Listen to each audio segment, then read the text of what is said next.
कैसे हैं आप सब? उम्मीद करता हूँ आप सभी लोग अच्छे होंगे, स्वस्थ होंगे, खुश होंगे अपने घर पे। सो इट्स क्लास आज हम क्रॉप प्रोडक्शन एंड मैनेजमेंट का सबसे लास्ट पार्ट हम कर रहे हैं यहाँ पे। हमने अभी तक जो एग्रीकल्चर से रिलेटेड, क्रॉप मैनेजमेंट से रिलेटेड ये पढ़ा था कि कल्टीवेशन, हार्वेस्टिंग, इरिगेशन, बीज कैसे बोते हैं, उनमें कुछ वीडिंग हो जाती है, कैसे उसको सफाई करते हैं, उनकी सिंचाई कैसे करते हैं, कटाई कैसे करते हैं, ये सब कुछ हमने इससे लास्ट वाले वीडियो में देखा था। उसके बाद आता है स्टोरेज। जब हमने अनाज अलग कर लिया, हार्वेस्टिंग करके, थ्रेशर से थ्रेसिंग करके, विनोइंग करके, तो उसमें अब हमारे पास अनाज आ गया फाइनली, उसकी स्टोरेज के बारे में बात करेंगे। अनाज रखे कहाँ पे? तो फर्स्ट पॉइंट है to ensure that both grains and the storage area free of moisture. हमें इस चीज का इंश्योरेंस होना चाहिए, इस चीज को इंश्योर करेंगे हम, इस बात का को बिल्कुल तरह से फाइनल कर लेंगे निश्चित तौर पे कि जो हमारे ग्रेन्स हैं, मतलब जो हमारे अनाज हैं और जो स्टोरेज एरिया है, अनाज और स्टोरेज एरिया जहाँ पे हमें स्टोर करना है, जहाँ पे हमें रखना है, ये दो जगह जो है वो फ्री ऑफ मॉइस्चर होना चाहिए। मॉइस्चर से फ्री होना चाहिए, मतलब वहाँ पे नमी नहीं होनी चाहिए, पानी वानी का वहाँ पे बिल्कुल लगाव नहीं होना चाहिए, बिल्कुल ड्राई होना चाहिए, सूखा होना चाहिए। अनाज और वो जगह स्टोरेज एरिया, ये दोनों ही फ्री ऑफ मॉइस्चर होना चाहिए। Second point, should dry properly in sunlight. Sunlight के, सूर्य के प्रकाश की उपस्थिति में, धूप के उपस्थिति में वो जगह पूरी ड्राई होनी चाहिए, पूरी सूखी होनी चाहिए, गीली नहीं होनी चाहिए, वो जगह पूरी सूखी होनी चाहिए। टू रिड्यूस मॉइस्चर को कम करने के लिए, नमी को खत्म कर देने के लिए सनलाइट, मतलब सूर्य के प्रकाश की उपस्थिति में वो बिल्कुल ही ड्राई होना चाहिए वो जगह, उसमें मॉइस्चर बिल्कुल नहीं होना चाहिए, नमी नहीं होनी चाहिए। उसके बाद का पॉइंट है, it prevents affect bye insects, paste, bacteria and fungi.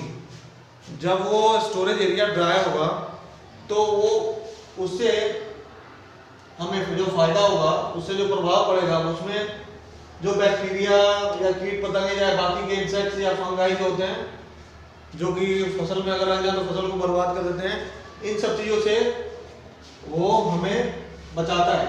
मतलब एरिया अगर हमारा ड्राई होगा तो उसके बाद से अनाज में ना तो कोई बैक्टीरिया लग सकता है, ना बैक्टीरिया कांटेक्ट में आएगा, ना इंसेक्ट्स, कोई कीड़े मकोड़े कांटेक्ट में आएगा, ना ही कोई फंगी वगैरह उसमें लगेंगे। तो इसलिए हमारा जो अनाज है वो सुरक्षित रहेगा। उसके बाद का पॉइंट है, godown should be clean and dry. जो गोडाउन में रखेंगे, जिस गोडाउन में हम रखेंगे, स्टोरेज एरिया की बात करें, स्टोरेज एरिया बोलो या गोडाउन बोलो, जिस गोडाउन में हम अनाज को रखेंगे वो बिल्कुल ही साफ होना चाहिए, सफाई होनी चाहिए और ड्राई होना चाहिए, क्लीन एंड ड्राई, क्लीन और ड्राई रहना चाहिए। Pesticide should be spread. वहाँ पे कुछ पेस्टिसाइड भी वहाँ पे स्प्रे हमें करना पड़ेगा, थोड़ा सा स्प्रे मारना पड़ेगा पेस्टिसाइड्स का, कि कीड़े मकोड़े ना लग पाए हमारे अनाज को। उसके बाद आता है एनिमल हस्बेंड्री। एनिमल हस्बेंड्री क्या होता है कि जहाँ पशुपालन की जब बात करते हैं उसकी बात करेंगे हम। अब तक तो ये हमें पता है कि हम क्रॉप की बात कर ही रहे थे, फूड हमें क्रॉप से मिलता है, तो हम यहाँ तक, इस स्टेज तक, स्टोरेज तक क्रॉप वाले टॉपिक को हम लेके आए। अभी एनिमल, हमने स्टार्टिंग में ही चैप्टर के फर्स्ट वीडियो में ही बताया था मैंने, चैप्टर के पहले पेज पे यही बात कि फूड हमें दो टाइप से मिलता है, दो सोर्स है, फूड के दो ही सोर्स होते हैं, एक प्लांट्स और दूसरा एनिमल्स। प्लांट्स की बात हम यहाँ तक करते हुए आए, स्टोरेज तक, फसल की बुआई, कटाई, छटाई जो भी है, फिर उसको स्टोरेज में रखना। अब एनिमल हस्बेंड्री, पूरे पशुपालन में एनिमल हस्बेंड्री को बोलते हैं हम शुद्ध हिंदी में पशुपालन। शुद्ध हिंदी में हम बोलते हैं इसको पशुपालन। All domestic animals are used even by being also called livestock। जो भी घरेलू पशुओं को हम रखते हैं, घरेलू पशु का पालन हम करते हैं, उनको इंग्लिश में बोलते हैं लाइव स्टॉक। किससे बोलते हैं? कैटल। कैटल के कैटेगरी में कौन कौन से आते हैं? Cow, buffaloes, goats, bullock and are called cattles. गाय, भैंस, बकरा, सांड वांड जो भी बुलॉक वगैरह होते हैं, बैल, इन सबको हम कैटल बोलते हैं। और पॉइंट क्या है? They provide us milk also we can. Buffalo गाय भैंस जो होती है और बकरी ये हमें दूध देती है। Also we can use to make, और हम इससे और भी चीजें बना सकते हैं जैसे कि कर्ड, बटर, घी, चीज, दही, बटर, मक्खन, घी और पनीर वनीर ये सब बना सकते हैं इनके दूध से। गाय, भैंस और बकरी की बात करते हैं।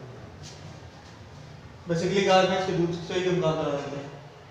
Block are use to carry loads. Block जो बैरल होते हैं उन्हें उनसे हम लोड भी कैरी कराने का, जो भार खिंचवाने का काम करते हैं। बुग्गी उग्गी आप लोगों ने देखा होगा, उसमें वो लोड रख दो तो वो कैरी करते हैं, वो ढोने का काम कराते हैं। And for ploughing the field, और प्लोइंग मतलब जोतना, खेत जोतने का भी काम करवाते हैं उनसे।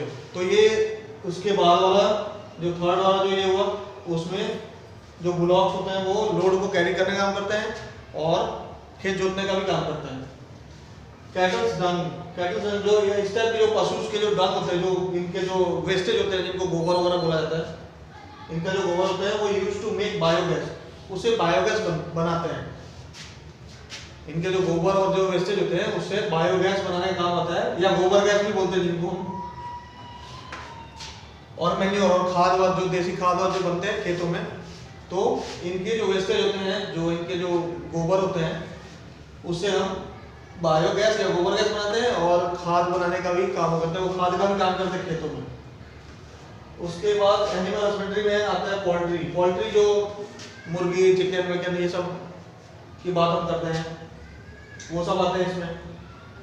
ये हमें it provide meat and egg, ये हमें मीट और अंडे और मीट देती हैं, पता ही आप लोगों को। मीट जो होता है is very rich in protein and fat. Meat, इनके जो मीट होते हैं इसमें जो रिसोर्स होते हैं, किस चीज के रिसोर्स होते हैं? प्रोटीन एंड फैट्स के रिसोर्सेज होते हैं। उसके बाद एनिमल हस्बेंड्री में आता है फिशरी। फिशेस की बात होती है, मछली पालन। इनको या तो फिशरी बोलते हैं या फिशी कल्चर बोलते हैं। पहले वाले वीडियो में बताया था मैंने कि जो मछलियों के जो पालने का जो उद्योग होता है उसको हम फिशी कल्चर बोलते हैं। Good resources of proteins, fishes protein के गुड रिसोर्सेज में आते हैं। Oil is obtained from some fishes, कुछ फिशेस ऐसे होते हैं, कुछ मछलियां होती हैं जिससे ऑयल, उनके ऑयल प्राप्त होता है, उनसे हमें ऑयल, उनसे हमें तेल मिलता है, that is rich in vitamin C, और उनके तेल से हमें विटामिन ए और विटामिन डी मिलता है काफी अच्छे मात्रा में। तो कुछ फिशेस के टाइप्स ऐसे होते हैं जिससे हमें ऑयल मिलता है, और वो जो ऑयल होता है उससे हमें विटामिन ए और डी मिलता है, जो हमारे बॉडी के लिए काफ़ी अच्छा होता है।